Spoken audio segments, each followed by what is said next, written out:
Good morning and good afternoon, or whenever you tune in to the fourth episode of Emergent Leader Live. And today's topic is really interesting. We're talking about the complexities of leadership and how to manage complexities of leadership. We all are in systems that are complex and unique for each of us, but the challenges are broad. And today we're going to look at another way of looking and thinking about how do we solve problems, how do we manage the issues that emerge within our organizations. So I'm hoping that your takeaway today is that you'll not perhaps have a strategy, but more of a understanding. Not so much of a tool, but a perspective on how to be present and lead within the complexities of your organization. Yeah, I'm excited about our topic today, Curtis. Even as we discussed a couple of weeks ago and started talking about this episode, that language of polarity seems to be everywhere. You know, that kind of the you're here or you're here kind of divisions. And as you and I and Patricia began talking about polarities in leadership, I'm really starting to see that differently. And so I'm excited for those tuning in to get that perspective as well. So important as we find ourselves in a world that increasingly wants to give us an either or choice, to understand that there's more going on underneath the surface. So I think it's going to be a great topic for our audience today. I want to invite you, as always, if you are tuning in live and you have questions or comments we'd like to share along the way, please feel free, if you're on Facebook Live or if you're on YouTube Live, to type those comments into the comment session or those questions into the comment section, and we will address those or pull those in as we're able. And with that, Kurt, why don't we introduce our esteemed guest for today? Yes, I'm very excited to welcome Patricia Bright. She and I both went through Gestalt coaching training at the Gestalt Institute of Cleveland. And I actually was in two different cohort groups. So I got to meet 40 or more coaches. And when I was thinking about engaging a coach, I thought of all of them, but Patricia came to the top. First of all, because of her credentials and her training. She's a master coach, and she was actually the chair of the Cleveland chapter of the World Coaching Federation, and she also served as a faculty for the institute. So those were good reasons to choose her, but most of all, I just appreciate Patricia as my coach because of her honest and genuine participation in my process, and just a caring presence that was really helpful to me. So I'm just excited that she's here to talk about this very complex topic, but simplify it for us so we get a sense of how we can manage forward. Welcome, Patricia. I'm just glad you're here. Thank you very much. I'm delighted to be here. This is a topic that's very important to me because it's an approach. It's an approach to how we handle dilemmas or challenges or dreams or differences. And it's not often, even though we're aware that it's there, we're not usually aware of how to articulate it and then how to process it. So, yeah, indeed. So why don't we get into a little bit of just an overview, and then we can have more discussion. Would that be okay? Great. Okay. So what we have here is just a depiction of either or, both and systems. And you know what I'd like to focus on here is just that we encounter opportunities that are forces for change and forces for sameness. We desire in our congregations to experience that our congregation experiences strongly held beliefs, and they're the key in our work and in our life is to choose the appropriate response to these forces for change and these forces for sameness. Now, we're all familiar with problem solving. We do this naturally and we're rewarded for problem solving. But I'd like to introduce to you today a different choice, a different way of thinking than problem solving, so that you have more tools in your toolbox.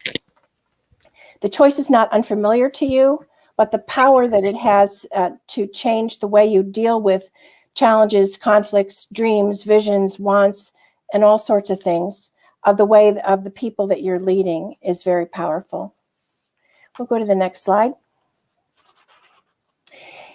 This graphic really depicts the concept of polarities.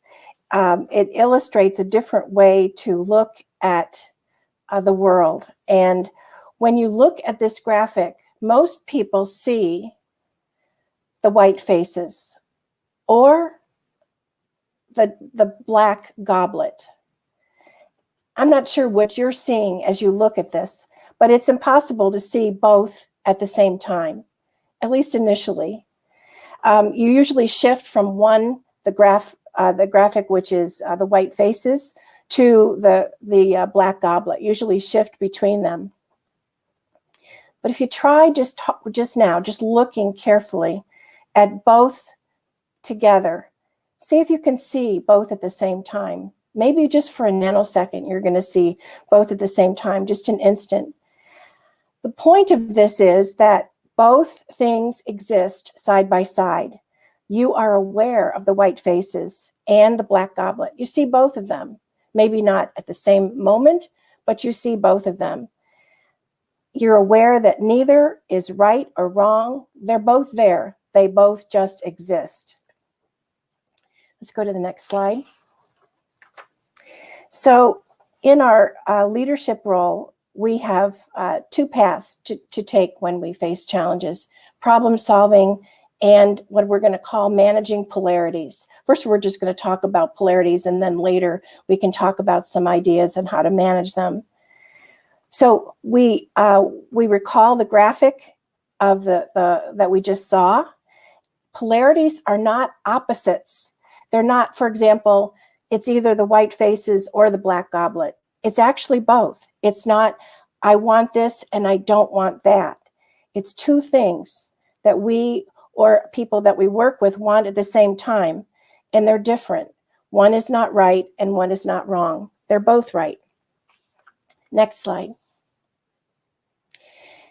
I wanted to do some comparison between problem solving, which we're very familiar with, and polarities, which we're aware of. And then we'll go to some examples. When you know you have a problem to solve, it has an endpoint. You achieve it, you move on, it's either or. There's one correct answer. It's independent, and it's solved through analysis of benefits and liabilities. Now, I'll say this probably more than once, but the issue in our organizations or in life is that we may think that everything is a problem to be solved. And that is not the case. We'll go to the other side of the slide and we'll talk about polarities. Polarities are ongoing. They're continual. It's a continual balance between the two. There's a both and. It has two correct answers. The two things are interdependent. They're dependent on each other. And you find out that the polarity by managing benefits and liabilities inherent in both sides. So at this point, you're probably wondering, what am I talking about? So let's look at some examples. So if we looked at problems to solve, we, for example, might be hiring somebody for our staff. We're going to choose between two candidates. It's either this person or this person. So there is an endpoint. You achieve it, you move on. It's an either or. You have one correct answer. It's independent, and it's solved through analysis. Another example is you can choose the color for new choir robes. It's going to be one or the other. Deciding on a destination for a family vacation. You're not going to go everywhere. You're going to go to one place. Or maybe there's a theme that you have. Choosing a career path is another example of a problem that you want to solve. So these are things that are independent. They have an endpoint. You choose between them. But if we look at examples of polarities, let's think about things that you notice in the church, you notice in your life. People that have strongly held beliefs that differ.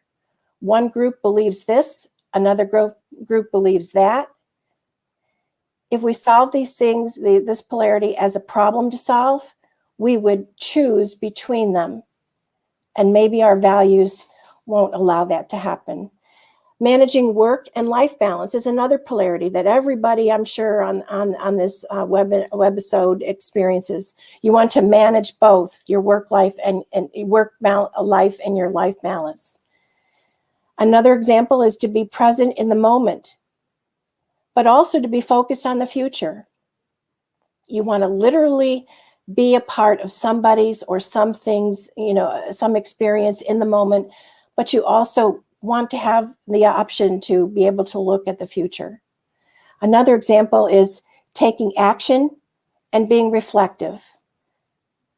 So those are some examples of polarities, and we're going to talk a lot more about a couple more that might be even more relevant to you. We'll go to the next slide. Just some other general descriptions of polarities. There can be groups members that desire stability. We want things to stay the same. And then there's other members that desire change. We want something new to happen. So you can see both in the settings in which you serve. There's also a polarity of managing the budget and growing programs. Both are right answers. We may want both of those things. So how do we achieve that? And again, with the distinction that we're not looking at this as a problem to solve and we have to choose one. Another example is traditional norms and diversity and inclusion. That's something that will be relevant in my world at the General Conference of the United Methodist Church as we choose between whether we stay with traditional norms or whether we start to include people that are diverse. And that may result in a problem-solving approach, and if it does, that would be unfortunate, but that may mean that the church might split. Another example is traditional worship and contemporary worship. There's different groups that feel strongly about both. Is there a way that we can manage both? We can have both things together. Okay, let's go to the next slide. To be effective leaders, we must manage key polarities, organizational polarities well. The first step for us is to recognize whether we're dealing with a problem to solve or if it really is a polarity to manage. We have to know the difference. Does this issue have one right answer, an endpoint that we can achieve, an answer to, and move on? Can we resolve it by analyzing benefits and liabilities of the choice? Or does the issue have two correct answers? Is it ongoing? Both are actually interdependent. Do we need both sides? As leaders, we must know the difference. We must be able to see if we have polarities and what they are, to recognize them. Polarities are observable. We need our eyes to see them and our ears to hear them. If we clearly see the issue is a problem to be solved or a polarity to be managed, we can guide or lead others in a way that has the greatest benefit for the community, either through problem solving or polarity management. It's a choice. Let's go to the next slide. Now, there's something that we'll talk a little bit about in general terms. How do you manage a polarity? You see the infinity loop. You get the idea that it's a flow between two sides. And I'm going to use language here of the poles, one polarity, two poles. And we'll talk a little bit about how you do that. Now, you can choose to do that in a way, and we'll hint at how this happens, either by managing the positive and life-enhancing choice, or a negative and uncomfortable choice. And there's an upside and a downside to the polarity. But at this point, let me summarize. In our life and in our work, we experience challenges, conflicts, dreams, visions, wants. Our approach to challenges, conflicts, dreams, visions, wants can be different. We can see those things as problems to solve, where there is one right answer to discover, or we can see those things as polarities to manage, where we want to hold both of these things at the same time, managing the flow between them. We can make a difference in our work and in our life if we see the nature of what we're dealing with and choose the appropriate approach. Our effectiveness as leaders will be enhanced if we manage key organizational priorities well. That's really critical. If we manage key organizational priorities well. And let's revisit some examples of polarities now so that you have a richer understanding. I'm just going to call these out. We talked about these just a few minutes ago. Examples are honoring a strong belief one way or another, honoring strongly held beliefs that differ, managing work and life balance, being present in the moment and focused on the future, taking action and being reflective. How do we get both of those things? And the way we do that is not by problem solving, but by managing a polarity. So I can come back. Wow. I really loved your examples. And I'm thinking that so many of us experience those in the church, and it's just, that's our reality. And they're so complex that you have to take a different approach and a different, I would say a different vision of experiencing the system that you're living in. Yeah. I'm curious too about when people tend to want to line up at the polls. You start seeing these focused differences. In fact, even sometimes the boards and committees are formed with people who are like-minded or who tend to have a particular interest that kind of moves them to one pole or the other, like finance and evangelism. So they attract different groups, and so when those poles start existing in that polarity, then how do people kind of overcome that and ability to start engaging one another in a different way? Well, this is the reason this topic means so much to me, because as leaders, we have the key. We have the power to be able to engage people in dialogue. What is similar about what you want? And for example, do you want tradition or do you want inclusion? What are the values, deeply held values of tradition, and what are the deeply held values of inclusion? And do we have similarities? And to start to see, are there ways that we can actually have both? So specifically, it's strong leaders that understand that it's a polarity and not a problem to solve, and then guiding people through questions that really help them understand what is similar and what do both groups want, and how can we honor the values that we share together, and then get specific about a process of working through some actions. When we do this, what are we doing? And when we do this, what are we doing? And then the conscious movement of going back and forth so that we stay in a value for both those systems. Yeah, you mentioned value, and that it seems to me that the deeper you go into values, the more common ground you discover. So and I've thought of also a strategy that keeps asking why. So why is that important to you? And then why is that important to you? And why is that important? And as you ask that, people get clearer and clearer about the foundational reasons, which is usually their core value. And we really share core values on big, solid common ground.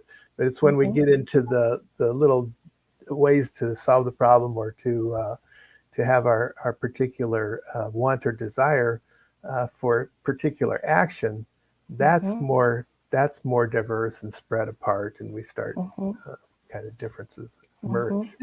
I was really struck, Patricia, by the way that you showed the white faces and the black thing, and asked me to try to look at them and see them both at the same time. I tried. Like I'm kind of I'm a bit of a pointer sometimes, and so I like to get real clear about something. I see Kurt smiling because he knows that well.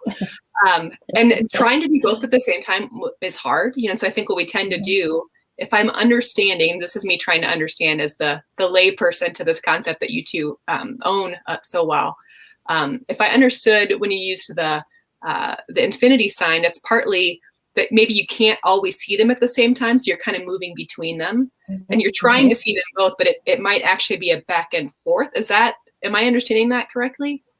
Yeah, I think that the first most important point is to recognize that both exist. Oftentimes we just assume that this is the right way, this is the answer, and there really isn't something else. And like in coaching, for example, for me, clients often come with some general sense of one side of the pole, but they don't have any formed sense of the other side of the pole. And so, it's just, an awareness that work through in coaching to figure out if there is something else there. But I think that in congregations, it just feels to me like, well, maybe it's me, but I just see polarities everywhere.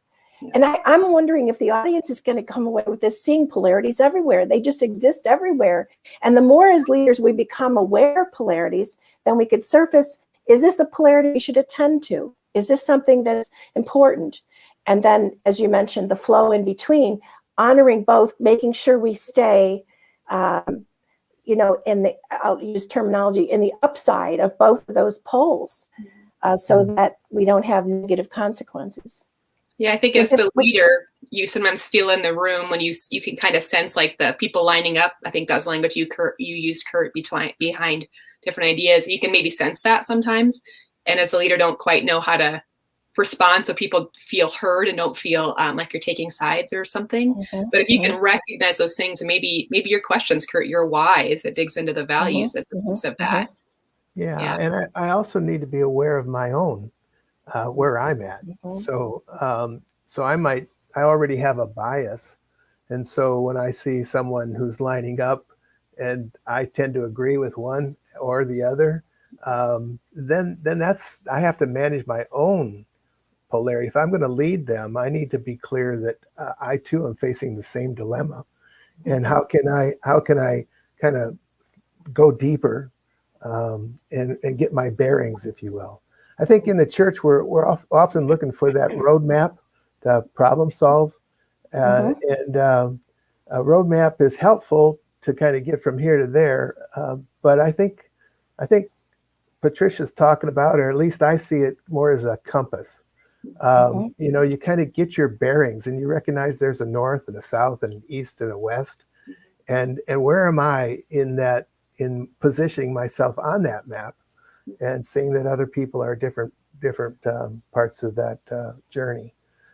So I think some of the first steps I need to take is check in my own biases and how do I feel about being different from others, and how can I find a way to include them and to differentiate myself while not over defining them, but defining myself. You have a natural lead into another point I think that needs to be made. And the first one that I made earlier was just to become aware that there are polarities. But Leah and Kurt, you're both talking about being curious and asking questions. And so your model of why this, why that, and kind of going deeper, or you could use the word what, and what about this is important to you, what about this is connected to, you're asking questions. As leaders, we need to be curious and ask questions to gather information, because if people start talking about these things, more understanding, greater awareness just comes to the front, and then you could start to do something by really managing the flow between the two. I know I made a big jump right there, but I think the second thing is really just being curious and asking lots of questions, and not being aware of your bias, but also not allowing your bias to get in the way of the process that other people are going through. Yeah. Well, we talked about a map, and map is like a model. models can be really helpful. They don't really explain life, but they give us kind of a window into how we might see it. And I know you have a graph that we're going to look at, especially in one polarity you mentioned in your opening, that idea of the budget versus program or innovation. Yes. Yeah. Okay. Let's look at that. We can walk through that. Apologies for the early spoiler on that. But to your point, looking for a little more. So how do I manage that? And I think maybe the example which you brought up already of how do we manage both budget awareness and being responsible with what God has given us and stewards of that, and also this idea and desire to be more missionally focused and growing programs. So maybe you could kind of walk us through that a little bit. Maybe tell us what this is, and then walk us through this potential tool. Well, we so far we've talked about the concept of what a polarity is, and a little bit about how we recognize them, they exist, and a little bit about how you can position yourself as a leader in managing polarities and managing key organizational polarities. This is a further step, and it can get even more complicated after this, but this is the idea of how to manage them. So if you think about the two ovals in the middle, that's where you would articulate a pole. So you'd have managing budget, growing programs in those poles. And then if you think about there's a line here, and it says early warnings below the line and action steps above it, that the upside of the pole is what we're talking about being, you see the infinity loop mostly being in the upside so that you achieve action steps.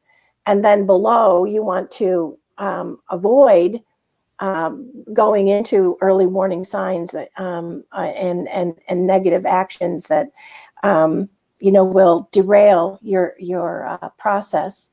I should say that typically when I use this in coaching, there's one pole that's identified. Sometimes I have to go into, if you can see it on your screen, the greater purpose statement. Why are we doing this at all? And then I can get into the deeper fear. What do we do what happens if we don't do this? So these are the two things I want. That's terminology for me as a coach, but they could be two things that are dilemmas, two things that are challenges, two things that are values, and then we want to identify the value of each of those values in the space up above the oval, and then action steps for how to achieve that. And then also to really articulate the early warning signs. What would happen if it doesn't go the way that it should go? So this is kind of a way to manage it. I wouldn't suggest necessarily you do this with a group of people unless you're skilled at doing this. But I think it's just the concept of how to look at the polarity and maybe for you to be as a leader to really think through the pieces and parts that could be, maybe aren't introduced in conversation with your teams, and maybe they could be. This could be simple. Just that it can be complex. Yeah. Kurt, when would you use a tool like this, do you think? So I think I think that the map is pretty difficult by itself, but as Patricia said, having a mindset and the awareness that you are in these different spaces, and aware that the early warning signs, and maybe we could bring up the map of the budget, because I think talking about a specific topic would help. And this is kind of complex, but you can see that when you get below in those early warning signs, those indicators crop up in churches a lot, and people start feeling the tension. And usually in the church, what we do is we form a committee and put out a program, and I think that's that problem solving. Let's fix it. And usually, a quick fix usually either creates more problems, it eventually leads right back in. But looking at it this way, in terms of going deeper and looking at the broader piece and seeing it more as a polarity that you manage. So if you look on the top, on the top right and left, you see how there's more of this oscillation as the infinity circle represents. You know, you're looking at both. And anything else, Patricia, you would add to this model? Yeah, first a disclaimer that this is not a map we're suggesting you implement in your churches. We're just using it as a general example of how a polarity can be displayed. And I think that the key is, you know, for me, is always understanding those two ovals. You know, what are the two poles, and then, as Kurt just mentioned, articulating the values of each of those. And then the action steps, but there's also a real value in understanding what are the warning signs. The other thing I'd mention is that if you focus on one side of the pole, let's say, for example, growing programs, and you don't focus on balancing the budget, you can guess what's going to happen. You know, and it's if you focus on one side of the pole to the deficit of the other, you're not going to succeed.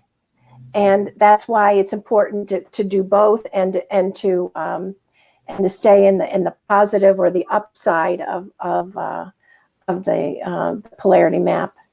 Yeah, I think emergent leader participants would recognize this as we talk about alignment, that you're not aligned either or, you're oscillating between the two.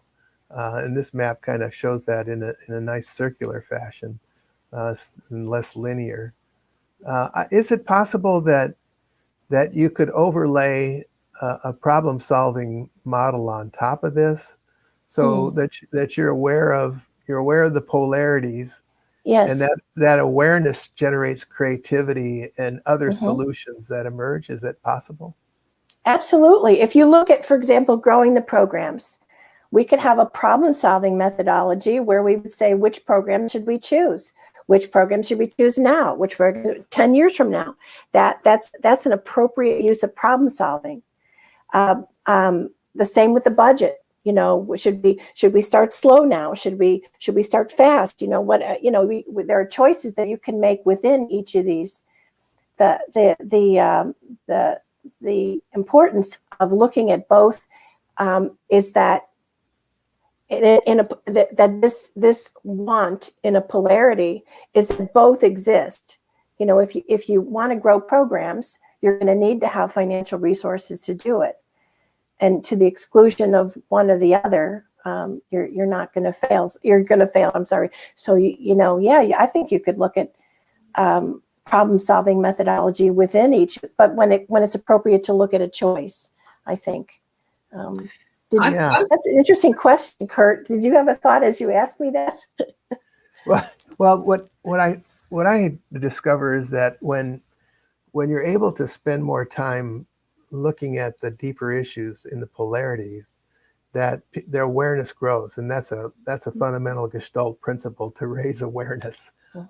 So I'm not aware, but it becomes more figural. It becomes now I see it, and look at that. And I noticed that in myself, when I have a new awareness, it changes my behavior. I think differently about it. And so it also reduces my tension or my anxiety. So I think people talking about the deeper core values, it creates new awareness, it reduces stress, and therefore it sparks creativity. And then then now we can go into problem solving with a whole new perspective. And I think that you could make an overlay that way, and generate. And I think that both poles would have a greater appreciation for the other, and that's a new awareness. The new awareness that the heart of the finance committee really is care and concern and passion for their church. They don't want to see it fail.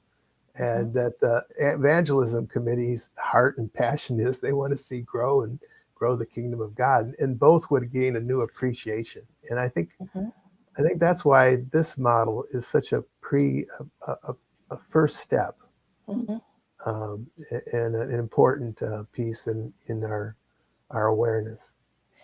Let's use what you just said and capture it in the word interdependent.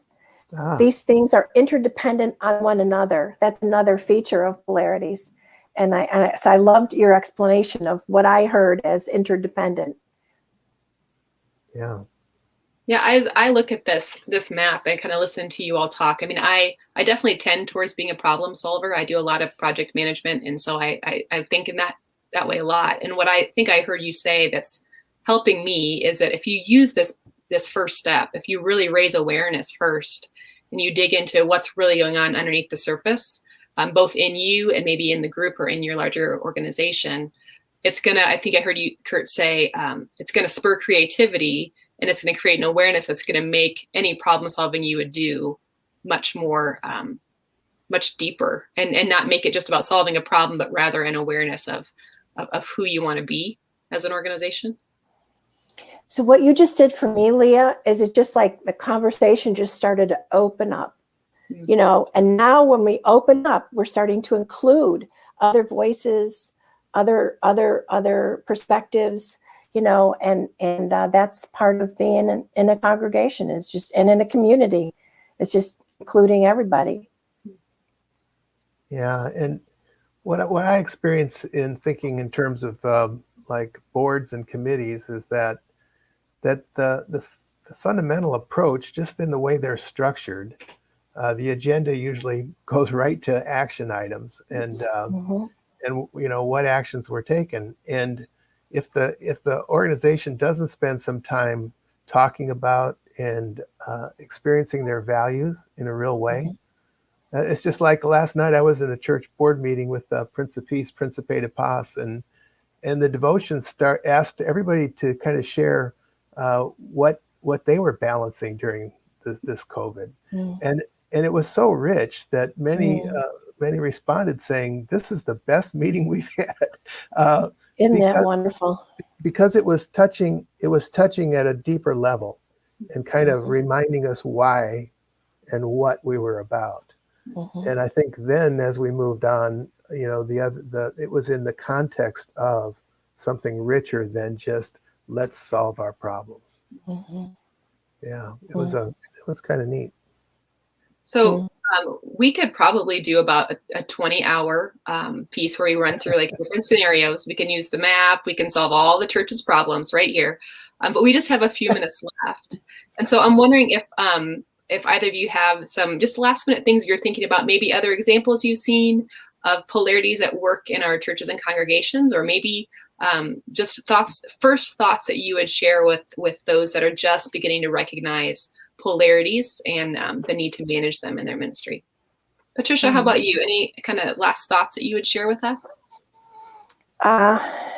It's just that the importance, I think, of as leaders recognizing that polarities exist, and then my desire to see them, to see the two different sides of a pole, and then to be able to guide people, individuals and groups, through the process so that both feel honored and both feel valued. I'm trying to think if your question was specific about an example.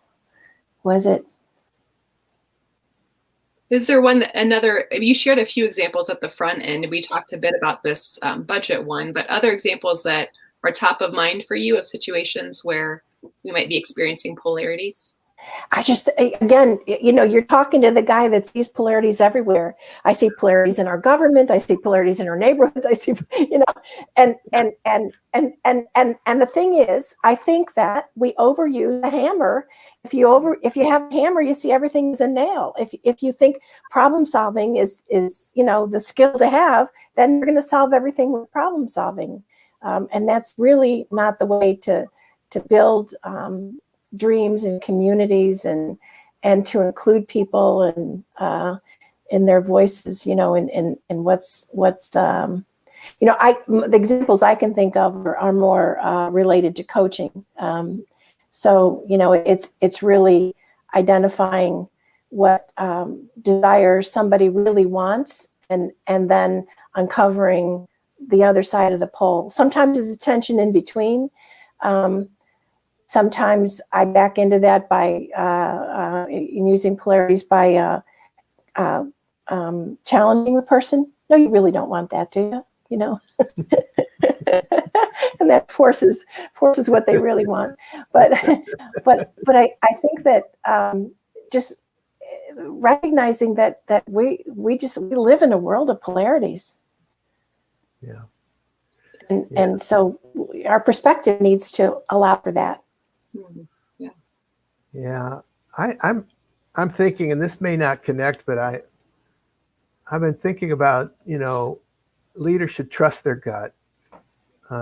Leaders should sense, when your body's telling you something that's not right, pay attention to that. Trust your gut, because there's probably something there you need to explore. So trust your gut, but also, and use your head. Mm-hmm. So it's like these polarities create energy, and they create challenge, and they create a visceral response. And sometimes we react too much. We trust our gut too much. And so the balance there is to use your head, to think it through, to pause, to reflect, and go ask those questions. Why am I feeling this way? Or what do I really want? And what do these people want? And can I help them explore what they want? And what do we really want? Not necessarily the quick fix, but the long range, the changes that last, and the changes that really make a difference. And I think the church needs to take greater risks. And we don't take risk lightly, but we need to think it through. But if we do it together, we're able to risk on those things we really care about. And because if we stand on common ground of our core value, our faith, our hope, we can make some significant changes and make a difference in this world. Yeah. Kurt, one of the sorry, go ahead, Patricia. I love what you had to say, Kurt. And there's one word in there that I heard you say, and I think it's really relevant to the tactical part of this, is it's just finding ways to create a balance. Leah, I'm sorry I interrupted you. No, that's great. One of the core values of Emergent Leader is the need to continually be seeking growth, continually be looking for how you're just improving your ability to lead and steward that leadership ability. And one of the things that I think this has lifted up for me is the fact that seeking that from coaches might be a possibility. Can you maybe say a bit more about, I know both you and Patricia are coaches, are certified coaches, and work with folks through pieces like the polarity map we looked at. But could you say a bit more about that for us, Kurt? Yeah, I think you're right. We're all on this journey, and leadership is it's emerging. It's an emerging process, and we want to stay on the map. And so we encourage, going back to school, reading a book, journaling, whatever process you need to kind of stay connected to your growth, your prayer life, your devotional life. And one way to do that is especially during COVID, is to have phone or Zoom conversations with a coach.